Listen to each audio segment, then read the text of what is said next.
That's Matt Harding dancing his way around the world with a little help of his friends. You can go to wherethehellismatt.com for our radio listeners. It's quite an astounding feat on both of his feet, wherever he is.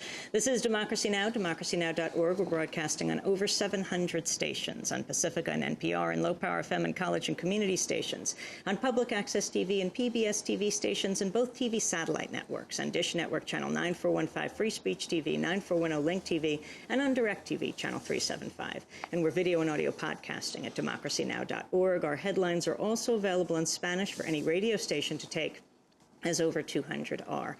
And the transcripts in Spanish and English of the entire show are there at democracynow.org. I'm Amy Goodman with Sharif Abdel-Qaddous. Last week, Republican Senator Ted Stevens of Alaska was indicted on 7 felony charges for receiving payments and gifts from the oil services company Vico. Stevens is the first sitting senator to face criminal charges in 15 years. But the Stevens indictment is just the latest corruption scandal to plague the Republican Party in recent years. Several prominent Republicans are currently serving jail sentences after being convicted of corruption and fraud charges. The list includes Uber lobbyist Jack Abramoff, former Congressman Duke Cunningham of California, and Republican fundraiser and defense contractor Brent Wilkes. Former Congressman Bob Ney of Ohio was recently released from jail and has been living in a halfway house. Meanwhile, several corporations with ties to the Republican Party, including Halliburton, KBR, and Blackwater, are coming under scrutiny for war profiteering. The Democratic Party claims this is all a sign of the Republican culture of corruption, but the writer and social critic Thomas Frank has a different take on what's happening inside the Beltway. His new book is called The Wrecking Crew. In it, Frank writes, quote, "Fantastic misgovernment of the kind we've seen is not an accident, nor is it the work of a few bad individuals. It's the consequence of a triumph by a particular philosophy of government, by a movement that understands the liberal state as a perversion and considers the market the ideal nexus of human society. This movement is friendly to industry, not just by force of campaign contributions, but by conviction." Thomas Frank is the best-selling author and columnist with the Wall Street Journal. His previous books include What's the Matter with Kansas and One Market Under God. His latest book, The Wrecking Crew, How Conservatives Rule. Thomas Frank joins us here in our Firehouse studio. Well, how are you guys doing today? It's good to have you with us. Who are conservatives, and can they be Democrats as well as Republicans and others? Well, yeah, of course. And, you know, for much of our history, the Democratic Party used to have this very powerful conservative wing that kept, for example, the Roosevelt administration from getting a lot of things done. But yes, they can. The power of money, exerts its magnetic pull on both parties these days. But the Democrats, at least, are sort of cross-pressured by their own rhetoric and their own, the talk about, being the party of the people, that sort of thing. There are also, there are a lot of good Democrats out there. Before I go bad-mouthing them too much, there are some who really do understand the issues that I talk about in the book. And you write that an essential aspect of conservatism is that it's, in addition to being a movement, it's also an industry. What do you mean by that? Yeah, that's the sort of one of the little lights that went in my head after I moved to Washington a few years ago, and I was watching this the unfurling of this long list of scandals, and you guys mentioned a few of the latest ones, but I mean, there's just been hundreds just in the last couple of years, one after another, sometimes on the front page of the paper, sometimes buried deep inside of it. You add to that then the sort of the way that they've put so many of the federal bureaucracies essentially into reverse, so they don't function anymore.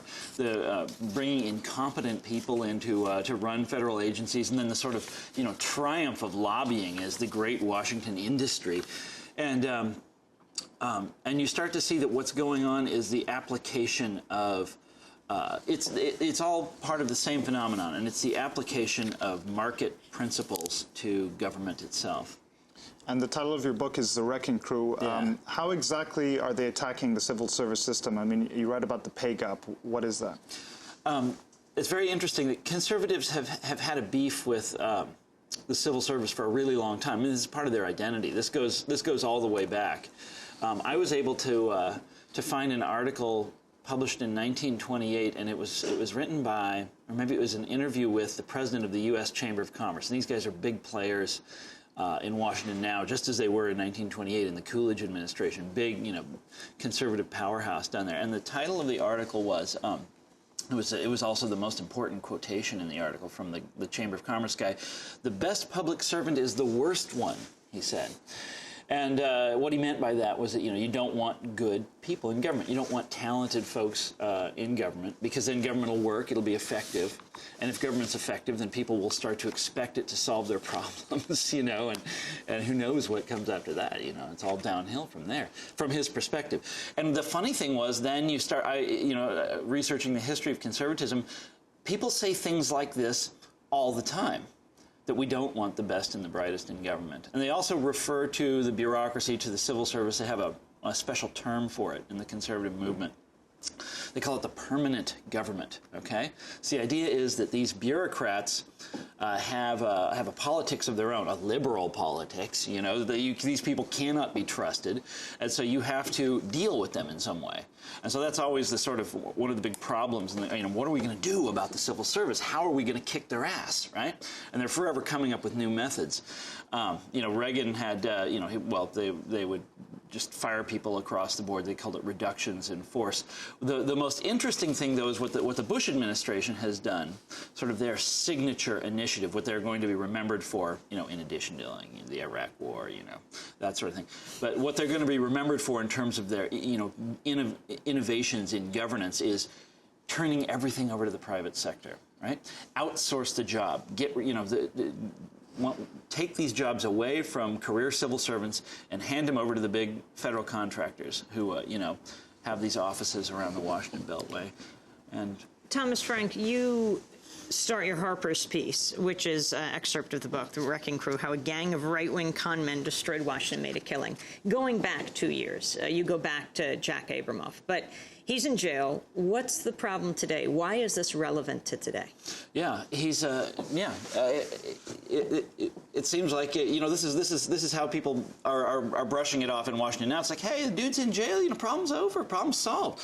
Jack Abramoff exemplified. Earlier, you asked me about movement conservatism, and I sort of wound around and didn't answer your question. But Jack Abramoff sort of exemplifies industry conservatism. The idea that you can be in Washington. Conservatism is not just a political movement. It's not just an ideology. It's also a way of getting ahead in the world. It's a way